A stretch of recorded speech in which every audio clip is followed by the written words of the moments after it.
ቅዱስ ሳዊሮስ ስለ ድንግል ማርያም ገና ልናገር ሳስብ እግዚአብሔርን ወደዚህ አትቅረብ ብሎ የተናገረው የእግዚአብሔር ቃል ትዝ ይለኛል።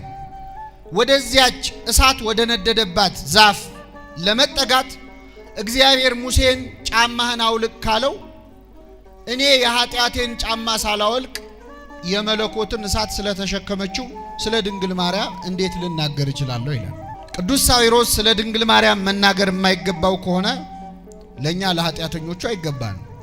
ታዲያ አንዳንድ ሰው ስጋውን ቆርሶ ደሙን አፍሶ የሞተላችሁ ክርስቶስ ሆኖ ሳለ ለምንድነው ይህንን ያህል ቦታ ለድንግል ማርያም የምትሰጡት? እርግጥ ነው በደሙ በተደረገ ቤዛነት ያዳነን አምላካችን ኢየሱስ ክርስቶስ ነው። ድንግል ማርያም ግን ለኛ መዳን ምን ያህል አስፈላጊ ነበረች? የመጀመሪያ ይሄን እናያለን።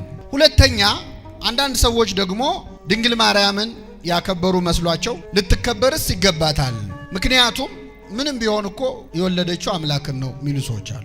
እኛ አምላክን መውለዷ ላይ ተቃውሞ የለንም፣ ግን ምንም ቢሆን የሚለውን ቃል አንወደውም። እንደው ልናስተውለው የሚገባው ምእመናን ድንግል ማርያምን እንዲህ እንድናከብራት ምክንያት የሆነን ቅድስና ያገኘችው አምላክን ከወለደች በኋላ እኮ አይደለም። ቅድስት የሆነችው አምላክን በመውለዷ ሳይሆን አምላክን ለመውለድ የበቃችው ምን ሆና ስለተገኘች ነው። ክብር ምስጋና ይድረሳት እመቤታችን። እግዚአብሔር አብ አለ በሰማይ ሆኖ ተመለከተ፣ ተነፈሰ፣ አሻተተም እንዳንቺ ያለ አላገኘም፣ ያንቺን መዓዛ ወደደ፣ የሚወደውን ልጁን ወደ አንቺ ሰደደ ላከ ይላል። ለአንዱ በድንግልና ጸንቶ የመኖር ጸጋ አለው፣ ለአንዱ ደግሞ ወልዶ ከብዶ አባት እናት ሆኖ የመኖር ጸጋ አለው። የጸጋ ስጦታ ሁሉ ምን ያለ ነው? የተለያየ ነው። ድንግል ማርያም ምን ይሆን ጸጋዋ? ምእመናን መጸለይ ይሆን? መፈወስ ይሆን? ቃሉን መናገር ይሆን? መስማት ይሆን? ድንግል መሆን ይሆን? መውለድ ይሆን? ምንድነው ጸጋዋ? ቅዱስ ገብርኤል ይሄ ነው ጸጋሽ አላላትም። ጸጋን ምን ያልሽ ወይ?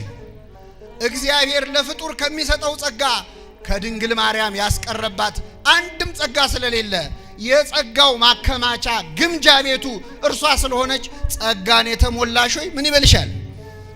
ለነ ገብርኤል ከሰጠው ጸጋ በላይ ጸጋ ያላት ነው። ጸጋን የተሞላሽ ወይ ምን ይበልሽ? ደስ ይበልሽ። አንዳንድ ሰዎች ስለ ድንግል ማርያም በመጽሐፍ ቅዱስ እኮ ብዙ አልተጻፈም፣ እናንተ ነው የምትናገሩት ብዙ ይላሉ።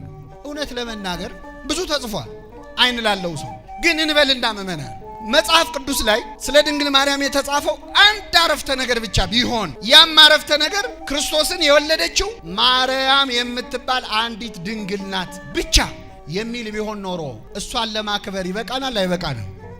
እስቲ ምን ቢጻፍ አምላክን ወለደች ከሚል በላይ ምን ሊጻፍ ይችላል? 30 ቅኔ ቢቀኙ ሐዋርያቱ ነቢያቱ ተሰልፈው ወለደችው ከማለት በላይ ምንም ክብር የለም። ግን ይገርማል፣ በመጽሐፍ ቅዱስ ድንግል ማርያም ያደረገችው ብቻ አይደለም ያሰበችው ሳይቀር ተጽፏል። ይህ እንዴት ያለ ሰላምታ ነው ብላ ምን አለች? አሰበች።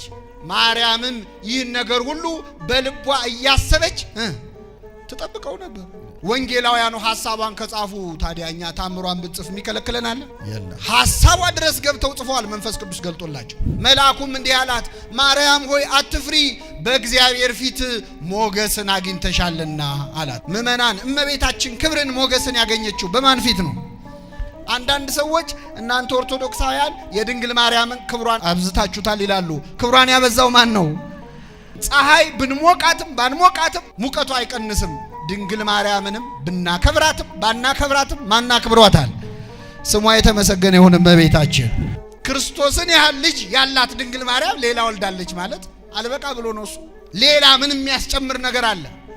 ግን እውነት እመቤታችን እንኳን አንዳንድ ሰው እንደሚለው ተራ ሰው ለመውለድ ብላ ድንግልናዋን ልታጣ ይቅርና አምላክንም ትወልጃለች ስትባል የድንግልናዬስ ነገር ብላ ጠይቃለች። በጭንቁ ሰዓት ክርስቶስ ከእናቱ እቅፍ ነው ያሳለፈው።